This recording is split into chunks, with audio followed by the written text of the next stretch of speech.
A maldição das margens do Rio Negro. O sol poente tingia o céu de tons alaranjados, enquanto a pequena comunidade ribeirinha de Porto Sombrio seguia sua rotina tranquila.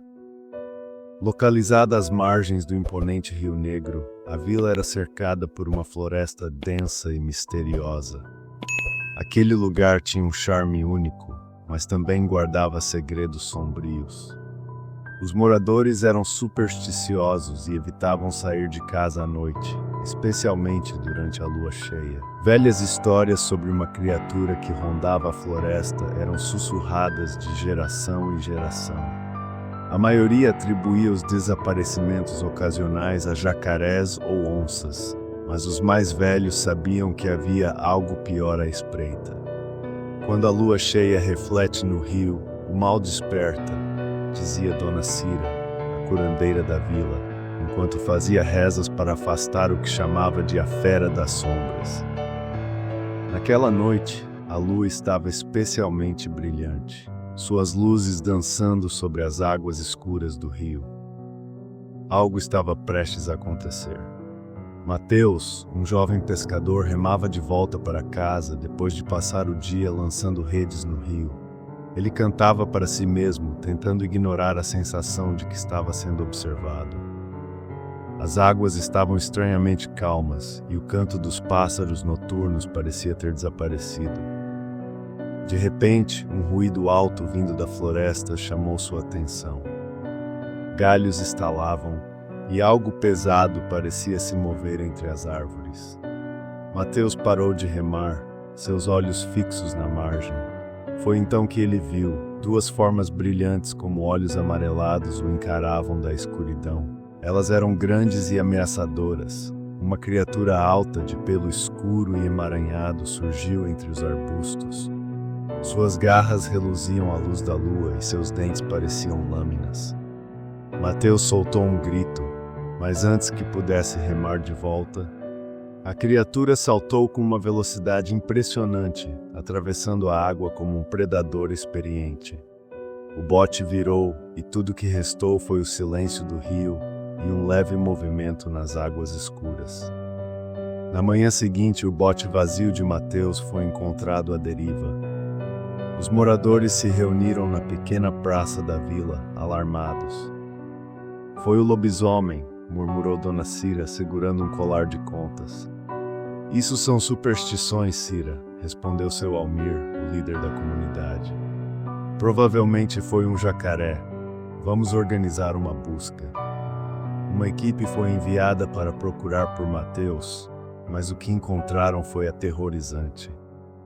Em uma clareira próxima à margem, havia marcas profundas de garras no solo, rastros de sangue e pedaços de roupas.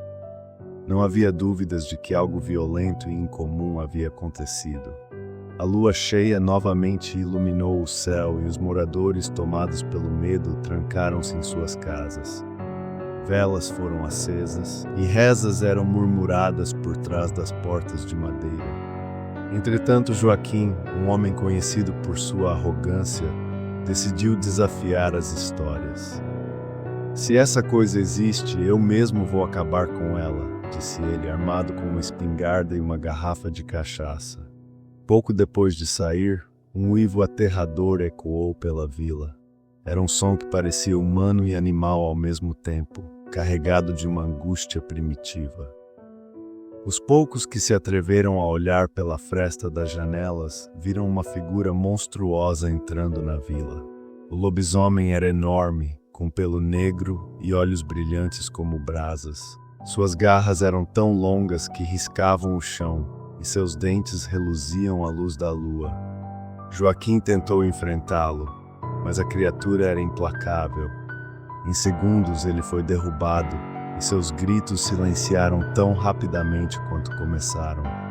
A fera avançou, atacando animais e destruindo tudo em seu caminho. As portas das casas tremiam sua força e o medo era palpável.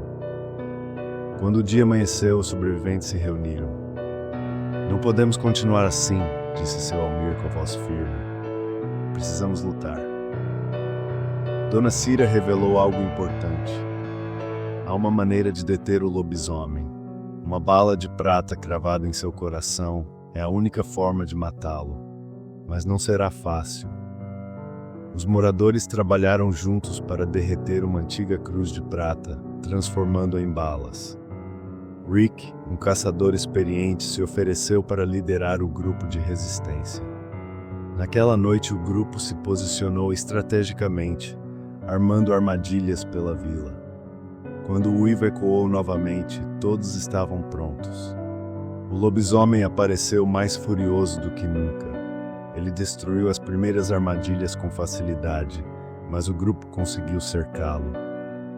Rick atirou, acertando o ombro da criatura, mas não o suficiente para matá-la. Em uma batalha desesperada, a criatura atacou com ferocidade. Um a um, os moradores foram caindo, mas Rick conseguiu carregar outra bala de prata. No momento final, com o lobisomem a poucos metros dele, ele disparou. A bala atingiu o coração da criatura, que soltou um uivo ensurdecedor antes de cair no chão. Seu corpo começou a se transformar, revelando a forma humana de Joaquim. A vila ficou em silêncio. O monstro estava morto, mas o custo foi alto. Os poucos sobreviventes se perguntavam como a maldição havia começado e se ela realmente havia terminado. Na semana seguinte, a lua cheia brilhou novamente, e na floresta um novo uivo foi ouvido, mais distante, mas igualmente ameaçador. Boa noite.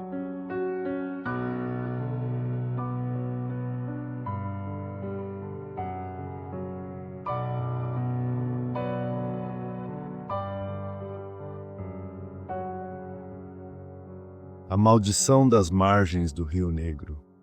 O sol poente tingia o céu de tons alaranjados, enquanto a pequena comunidade ribeirinha de Porto Sombrio seguia sua rotina tranquila. Localizada às margens do imponente Rio Negro, a vila era cercada por uma floresta densa e misteriosa.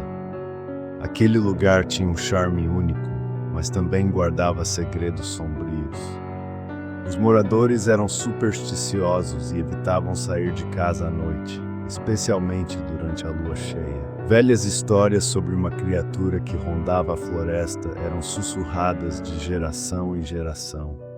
A maioria atribuía os desaparecimentos ocasionais a jacarés ou onças, mas os mais velhos sabiam que havia algo pior à espreita.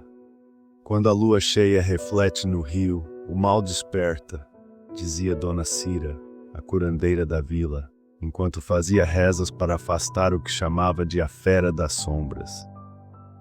Naquela noite, a lua estava especialmente brilhante, suas luzes dançando sobre as águas escuras do rio. Algo estava prestes a acontecer. Mateus, um jovem pescador, remava de volta para casa depois de passar o dia lançando redes no rio. Ele cantava para si mesmo, tentando ignorar a sensação de que estava sendo observado. As águas estavam estranhamente calmas e o canto dos pássaros noturnos parecia ter desaparecido. De repente, um ruído alto vindo da floresta chamou sua atenção. Galhos estalavam e algo pesado parecia se mover entre as árvores. Mateus parou de remar, seus olhos fixos na margem. Foi então que ele viu, duas formas brilhantes como olhos amarelados o encaravam da escuridão. Elas eram grandes e ameaçadoras. Uma criatura alta, de pelo escuro e emaranhado, surgiu entre os arbustos. Suas garras reluziam à luz da lua e seus dentes pareciam lâminas.